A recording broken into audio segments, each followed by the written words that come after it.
Hello friends, कैसे हो? अच्छे हो ना? आज आप लोग के लिए एक हम वीडियो लेकर आए। हमारे वीडियो बहुपद चैप्टर से है। आपको आज हम बताएंगे कि रैखिक बहुपद किसे कहते हैं, द्विघात बहुपद किसे कहते हैं, त्रिघात बहुपद किसे कहते हैं, एकपदी, द्विपदी, त्रिपदी किसे कहते हैं। चलिए हम वीडियो को शुरुआत करते हैं। लेकिन शुरुआत करने से पहले आप लोग सबको रिक्वेस्ट है कि हमारे चैनल को आप लोग सब्सक्राइब कर दीजिए, ताकि और नए वीडियो आप लोगों को इसी तरह का देखने को मिले। तो हमारा क्या है, पहला बहुपद कितने पर होते हैं? पहला होता है रैखिक बहुपद। रैखिक बहुपद, रैखिक बहुपद। रैखिक बहुपद क्या कहलाता है? रैखिक बहुपद वो होता है जिसका घात एक होता है। जिसका घात कितना होता है? एक होता है। जैसे मान लीजिए x plus one, x plus one का घात कितना है? हमारा यहाँ पर एक है। तो ये क्या हमारा हो गया? रैखिक बहुपद हो गया। थ्री, थ्री क्या है? हमारा रैखिक बहुपद है। -7, -7 हमारा क्या है? रैखिक बहुपद है। -7 के पावर हम 0 लिख सकते हैं। तो ये हमारा क्या हुआ? रैखिक बहुपद हुआ, क्योंकि इसका घात का मान कितना? एक है। या बिना घात का है तो उसको भी हम क्या कहते हैं? रैखिक ही कहते हैं। जो बिना घात का होता है या एक घात होता है उसे हम क्या कहते हैं? रैखिक कहते हैं। अब अगला हमारा क्या है? द्विघात। द्विघात बहुपद। द्विघात बहुपद किसे कहते हैं? जिसका घात 2 होता है। जिसका घात कितना होता है? 2 होता है, उसे हम क्या कहते हैं? रैखिक कहते हैं। जैसे मान लीजिए x square plus 5x plus 6, इसका घात कितना है? 2 है। इसका घात कितना है? 2 है। 2 यानी कि x square plus 5x plus 6, यहाँ पर हमारा 2 आया तो क्या हमारा हुआ? द्विघात हुआ। अब हमको त्रिघात के बारे में पढ़ना है। त्रिघात किसे कहते हैं? जिसका घात 3 गो होता है। जिसका घात कितना होता है? 3 गो होता है।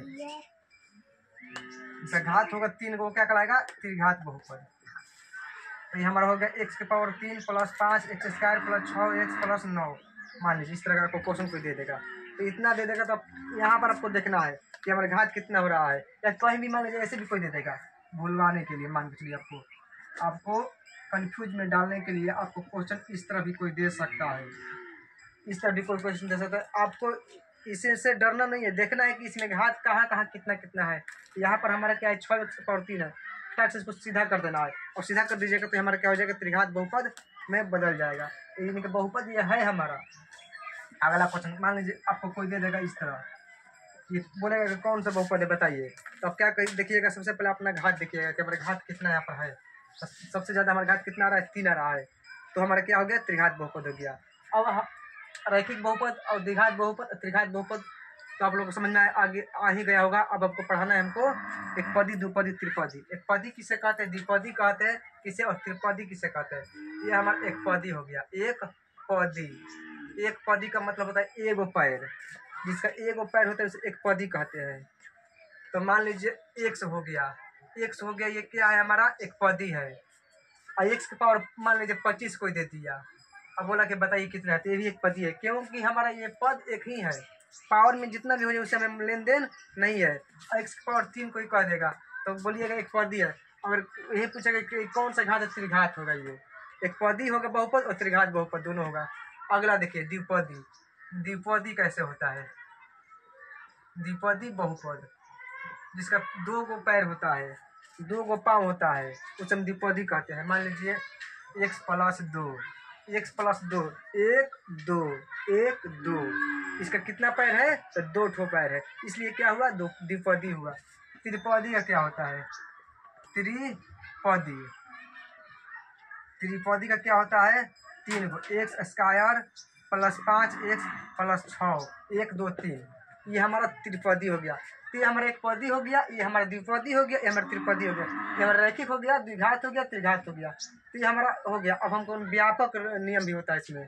द्विघात बहुपद का व्यापक नियम क्या होता है? त्रिघात का क्या होता है? द्विघात का होता है ax square plus bx plus c, ये हमारा द्विघात बहुपद का व्यापक नियम।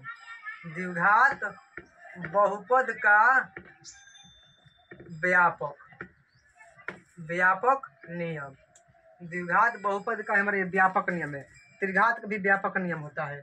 त्रिघात का क्या? तो एक्स के power 3 plus B X square plus C X plus D, ये हमारा हो गया त्रिघात बहुपद का व्यापक नियम। ये हमारा हो गया त्रिघात बहुपद का व्यापक नियम। अब इसमें द्विघात बहुपद और त्रिघात बहुपद का सूत्र भी होता है। तो अगले वीडियो में आप लोग हम सूत्र के बारे में पढ़ाएंगे। तब तक के लिए इतना ही, और हमारे चैनल को सब्सक्राइब कर दीजिएगा और जितना जितना हो सके शेयर कर दीजिएगा, क्योंकि अगले वीडियो मिलेंगे ना तो आपको नई वीडियो के साथ मिलेंगे। तब तक के लिए जय हिंद।